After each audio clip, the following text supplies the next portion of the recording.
down in the woods today, you're sure of a big surprise. If you go down in the woods today, you'd better go in disguise.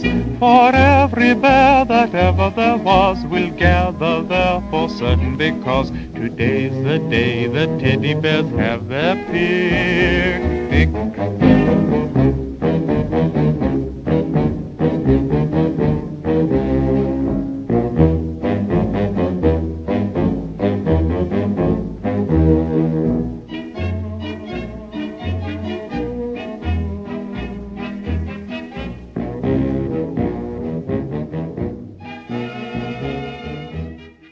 I mean, really, a school like Soho Parish should be completely supported by its local community. It's got Regent Street, it has so many big businesses around it, and they should be supporting a school like this, and they often don't.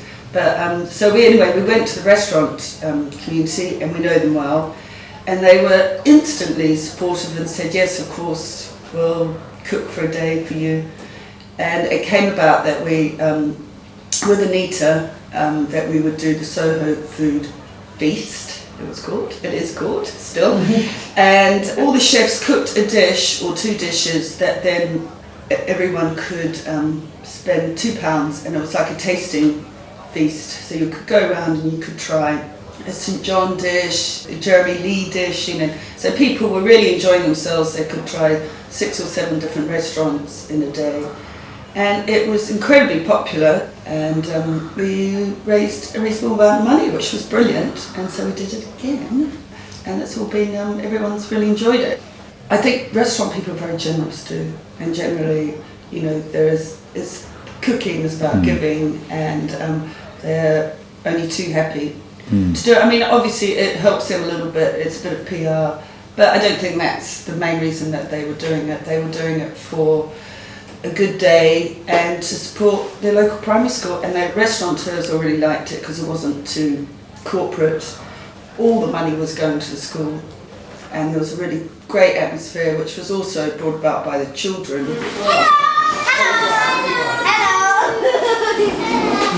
Soho Parish is an extraordinary school. People never realise, even cab drivers never realise that there is a school in Great Windmill Street, and are often very, very surprised to find that we're here. The children mostly come from within the Soho, Chinatown, Covent Garden area, and they're very, very diverse. We have children from many different ethnicities. We always have about 20 different first languages amongst our pupils. And there's a whole sort of social and ethnic mix. We have some quite affluent families, we have many families who have great need, and we have families who are old established Soho families, and families who've recently arrived on a plane from Malaysia or Hong Kong perhaps. So it's a real mixture, and it's very, very exciting, and our ethos has always been very much about celebrating that diversity. We've got quite a few parents here who work in the food industry, in the restaurant trade.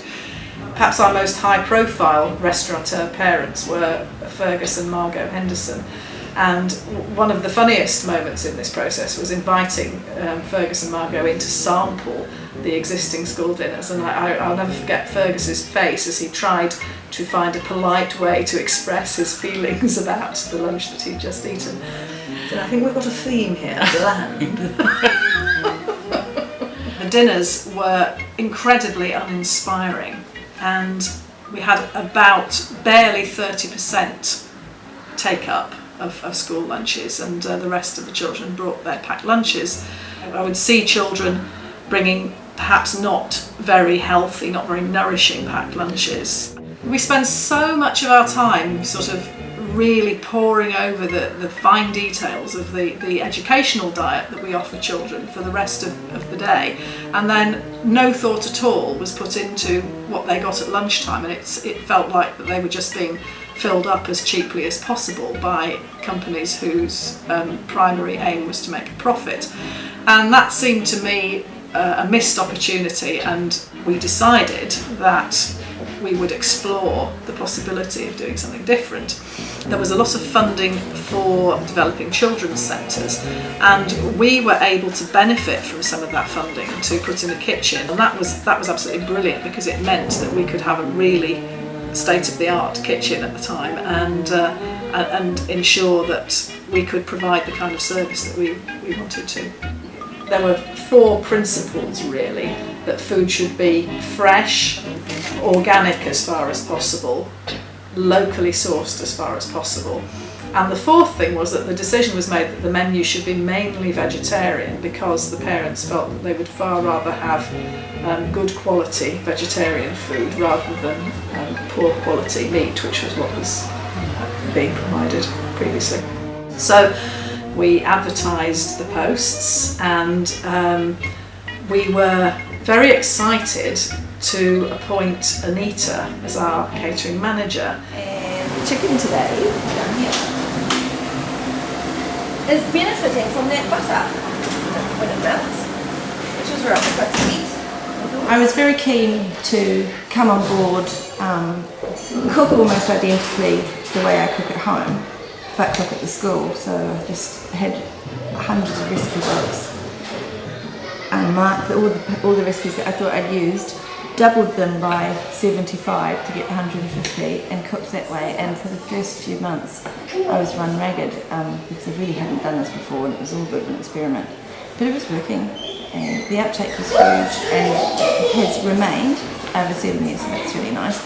And I've stayed here after 6 months because it is so enjoyable. I love it. I have never had a job where I don't mind Sunday evenings, because I have to go to work the next day, so that's really nice. Sorry, little bunnies in the background. Oh, even more bunnies.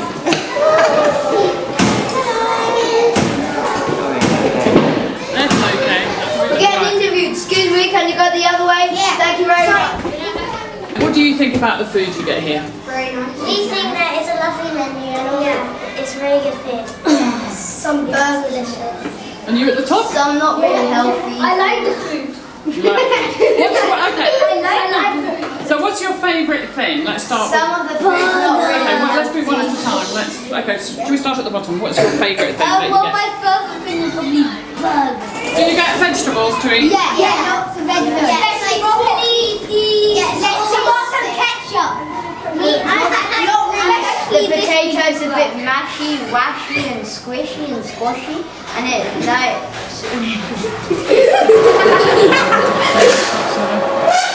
And so, finally the great day came when we opened in September with the catering service. And remember that for the previous term we had less than 30% uptake. Well, immediately it went to 95%.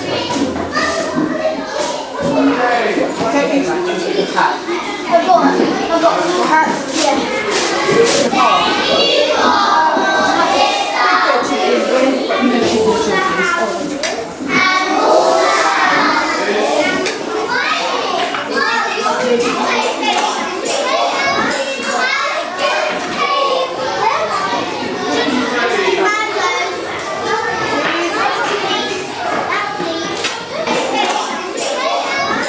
Part of Anita's role is not just to be the cook, but to be involved in exciting children about healthy eating and about food. So she's run cookery clubs, and she helps delivering lessons about food and cooking in classrooms. And she also, of course, has been the great guiding light, along with Margot Henderson, in bringing about the Soho Food Feast. They want to open it now, please. Can you go, Margot, to the stage? Right, can I have everyone's attention, please? It is my great pleasure to welcome you all here today to kick off the Soho Food Feast 2013. Hello everybody, welcome, it's a lovely sunny day. We have a very special guest today who's going to open the feast for us, Mr. Sean Bees. Hi, hello ladies and gentlemen, and welcome to the Soho Food Feast 2013. It's the third year of this fabulous event to raise money for the Soho Parish School. So I'll be very flattered to get to open it and just tuck in and have a good day.